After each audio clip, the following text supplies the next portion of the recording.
What's up? Welcome back to the Metalhead Car Show. We have ranked Iron Maiden, we have ranked Metallica, we have ranked Judas Priest, we have ranked Megadeth, but today we rank Helloween. One of the pioneers in power metal, the band I would say invented the power metal recipe of what is power metal. Now that their latest of Helloween has been out for a little while, I thought it was a good time to do a ranking of all their albums before they release a new album, likely next year. So there's 16 albums to go through, spanning almost 40 years. Let's get right into it. In 16th place, shock to nobody, Chameleon. So Chameleon came out in 1993. It was probably the first album in which Kiske kind of had full control of the band, and this is by far the weakest album they've ever put out. Now, some people who might love this album, I don't knock you for it because there are some great songs on this album. Giants, Revolution Now, First Time, When the Sinner, this is a really good start to an album. But it's one of these albums where I think once you get past Giants, or arguably once you get past Windmill, I bail out of this album immediately every single time. I think the second half or the last 2/3 of this album is so weak, I never actually get through it all the way. This album is such a weak album in comparison to the rest of their discography that I can't give it any higher than last place. Not to say there's no good songs. There's songs I'd love to hear come back.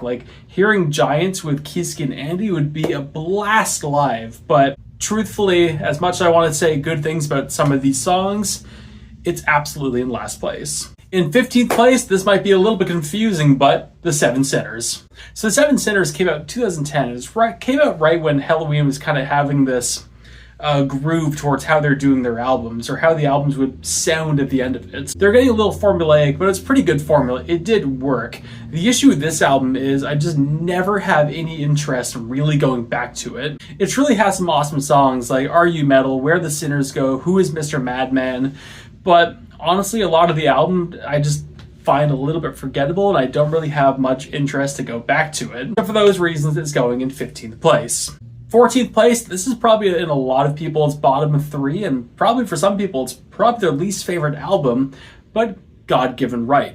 Godgiven Right came out in 2015. It was actually the last album made before Michael Kiske and Kai Hansen came back in the band. And actually, a lot of fans are pretty divided on this album. I said earlier that there was a formula going on for a lot of the albums leading up to this, and I stand by that. But this is the album that kind of broke out of that formula, and they decided to experiment a little bit. You still had some pretty awesome songs on there, but there's a lot of songs that they are just songs they don't write, or some songs being a bit more modern that a lot of fans didn't love. And despite it's always good to see bands break out of the formula, it doesn't always work perfect. Now, I do think this is a good album, but it's surrounded in so much strong material that it falls down to 14th place. 13th place, and Godgiven's Right predecessor, but Straight Outta Hell. Now, I've got a really weird opinion for Straight Outta Hell because, again, there's some awesome songs on here. I find there's more really strong songs on here than Godgiven Right. But at the same time, I do think there's some songs that are textbook, super formulaic, generic power metal, and some songs I just don't really care to go back to. So this album's all over the place for me. There's some incredible material, there's some weak material, and there's stuff that kind of land in between. And for some people, it's not going to be a valid reason to put it that low, but honestly, we're going to get to the point where there's albums that have no bad songs and only really strong songs, so for those reasons, it goes a bit lower. 12th place, Rabbits Don't Come Easy. Now, this is actually the first album to have Sasha in the band. Sasha's now been in the band for over 20 years. He's not the new guy anymore. He's been there for a while. Rabbit Don't Come Easy is a really cool album. It has this issue of, it was kind of a new lineup. They had a brand new drummer. Sasha was new to the band, so they're still trying to figure out how to work with everyone really well. And with a lot of albums, you can kind of see that the writing process isn't quite there for that lineup, but they still managed to bang out some incredible songs. It goes a bit lower because there's some songs where it's yeah, that was good, but alright. So despite we're now getting into the really, really good albums already, it doesn't go super high on the list. 11th place, and not many people are going to love this opinion, but Pink Bubbles Go Ape.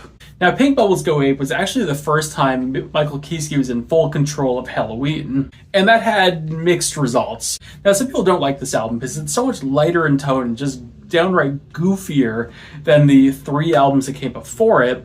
But also, like, if you can push that off to the side for a minute, the songs are wicked. Now, I'm not going to say it's nothing but bangers, but you know what? Kids of the Century is awesome. Someone's Crying's awesome. Mankind's really good. Like, there's a lot of really good material on this album. I think just so many fans have given it kind of a bad rep for no other reason than it's Pink Bubbles Go Ape that a lot of new fans kind of stay away from it. But in no way am I able to really put this at the bottom of the list. It's a kind of crammed in the middle right now because there's just stronger material, but this is a excellent album. Do not get that wrong. But what's a better album in my opinion is Better Than Raw. Better Than Raw came out in 1998, and it was kind of a weird album for Helloween because it has some incredible songs like Push and Revelation, I Can, Hey Lord, but at the same time, Helloween just came off touring from what's arguably one of the best albums of their entire career, and it's always hard to follow up one of those albums. And that's kind of what we see here. Like, this album's full of really good songs, and then it's full of songs that are just kind of on the album. Some people love this album, some people hate it because they also hate the album artwork it came with, but it's a really cool album nonetheless. Jump into 10th place, but Gamble with the Devil. Now, Gamble with the Devil, I've always found it's a bit more focused than the album prior. Like, the album prior is a little bit higher in the list, but I found this album to be a bit more focused. It's going a little bit lower because I find it has a couple weaker songs than the album prior, but also it has some super aggressive and absolute bangers on this album. I do also find it has some of the worst Helloween album artwork, but that's kind of beside the point. If we're ranking Helloween tours, this is probably one of the best tours they ever did. Like, they opened with Helloween, they pulled out a lot of keeper songs they've never played, or they haven't played since the 80s. The issue is the album prior has some slightly stronger material, and honestly, if I could make these albums tie, I probably would, but because that's not what we're doing, in 8th place, Keeper of the Seven Keys, The Legacy.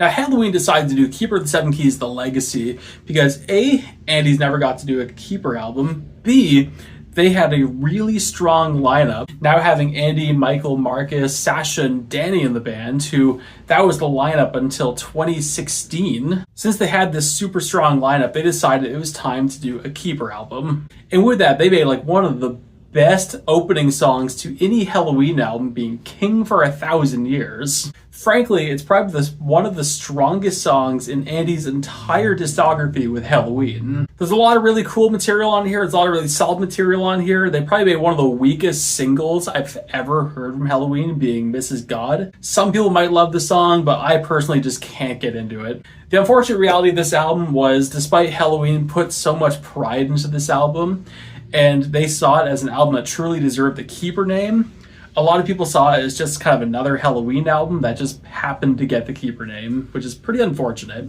Nonetheless, I really like this album. I think it deserves this spot in the lineup. In 7th place, The Dark Ride. The Dark Ride is one of these albums where I just forget how good it actually is.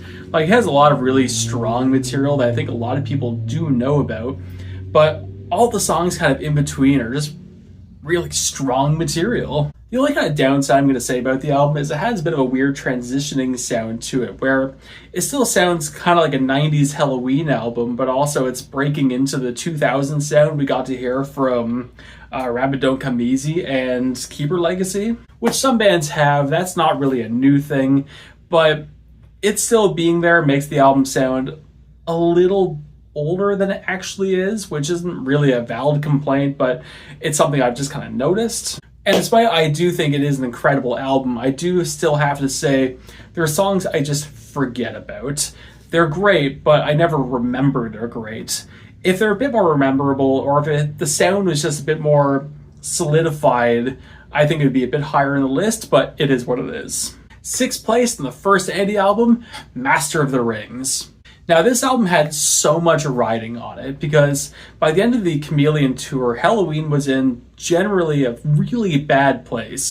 Like, Michael Kiske was fired, Helloween was dropped from their label, Helloween's drummer was no longer in the band. If YouTube had different rules, I'd go into that a bit further, but we'll just say he was no longer in the band. And metal as a whole was just not doing as well as it once was. So new drummer, Andy Dearce on vocals, and they kind of had to make a really good album or they're screwed.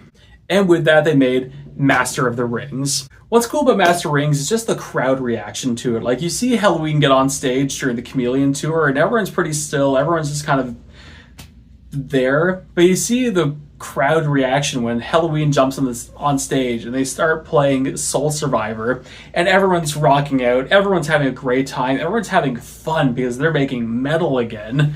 And that's kind of exactly what they needed from that album. There's a handful of goofy songs on there. There's a handful of songs that weren't super strong on the album, but all of that got fixed on the album that came after it. But the album that's in 5th place, where it all started for Helloween, The Walls of Jericho. Now, some people put this album a little bit lower because it kind of has the worst production quality of any Helloween album, and the sound of Helloween wasn't totally solidified with this album, but that was just kind of a product of the time. Yeah, the production wasn't amazing. That's fair. But at that point in time, power metal wasn't really solidified into being what we know it is now. You look at really early Blind Guardian, and it's kind of the same thing of thrash metal was really a huge inspiration on power metal before power metal was power metal. And frankly, this album is nothing but bangers. Like, I could rhyme off every great song on here, but I'd be rhyming off pretty much the entire album. The only reason it's not going any higher is because there's not that much variety with the album. It's just really aggressive, fast, high energy music, which is great. I love that. If Helloween wanted to have Kai Hansen go out and do some of these songs with just him singing, like doing the full songs this time, I'd be more than happy with that. But it's due to there's just not that much variety on the album, and it's all kind of one note. It's not going any higher. What is going higher, and the highest ranking Andy Dearce album of the entire list, 4th place, The Time of the Oath. Now, it's probably too soon, but if any album was going to be getting a Keeper of the Seven Keys name, it should have been this album. There are some songs on the album that are just kind of fun and a little bit less serious, but then you have songs like We Burn, Before the War, Kings Will Be Kings. And also you had some of the greatest singles off that album being Power and Forever in One, which I'll argue Forever in One is the best ballad Helloween has ever put out.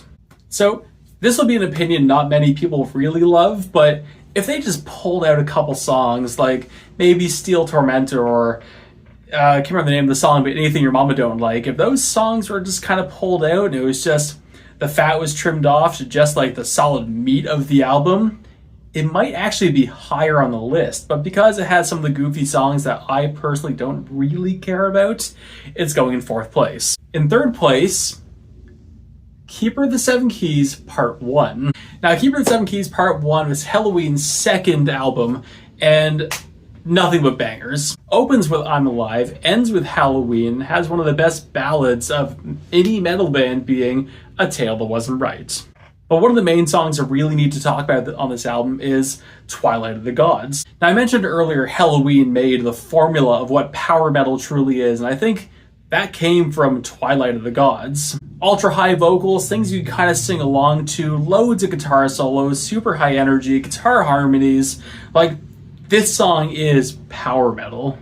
I don't think I could bring myself to say a single bad thing to say about this album. Like, it's truly incredible.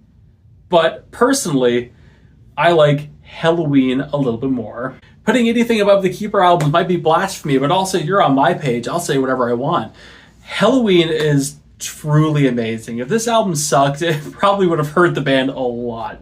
But it was amazing to see all 7 of them to come together to make this masterpiece. As Andy's getting older, some of these high notes are getting a little bit tricky for him, so his screams are becoming a little bit scratchy, or his high notes are becoming a little bit scratchy, so some of those are starting to just be tricky for him.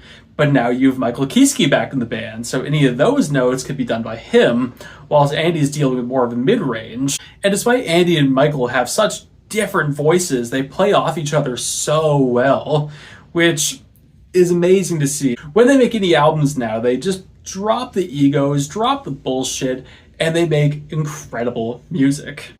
So they now have songs where they'll go start recording, and Andy will say, you know what? I don't sound good on this album. Let's hear Just Michael Go Bang It Out. I'm pretty sure that's how we got Out for the Glory. But at the same time, we'll have songs like Cyanide or Mass Pollution where Michael actually take a step back and have it just be Andy, and they sound great. And one thing I heard in an interview a while ago was, as they were making this album, everyone came forward with things except Kai, who kind of wrote nothing for the band, and then just suddenly came out with Skyfall, the sci-fi 11-minute epic for the album. Great way to close the album off. Only things I would have liked to see with this album, I wanted to see one song that Kai was just singing. I would like to see maybe Down to the Dumps and maybe Indestructible kind of removed from the album. They're just not my favorite songs. But nonetheless, this album is truly amazing. But, as you may have gathered, number 1, Keeper of the Seven Keys, Part 2. What do you say about this album? It's one of the best power metal albums ever written. And it opens with Eagle Fly Free. Eagle Fly Free, Dr. Steen, March of Time, Rise and Fall, and Keeper of the Seven Keys. I could nitpick other albums. I could say they need to be a bit longer, a bit shorter, or this song isn't super strong, or blah, blah, blah. I don't have a single bad thing to say about this album. Every song's awesome. Every song's incredibly strong. The album's well organized. The B-sides, or the songs that didn't even make it onto the album, are also so strong. In every way, this is the best album Helloween has ever made. But I want to know, what do you think? Do you agree with my list? And if not, how would you rank the Helloween albums? And if you don't want to rank every single album, that's fine, but tell me what your favorite and your least favorite Helloween album is. Anyway, thank you all so much for watching. Like, subscribe, and enjoy the views seen. I tend to post 3 times a week, and I'll see you later.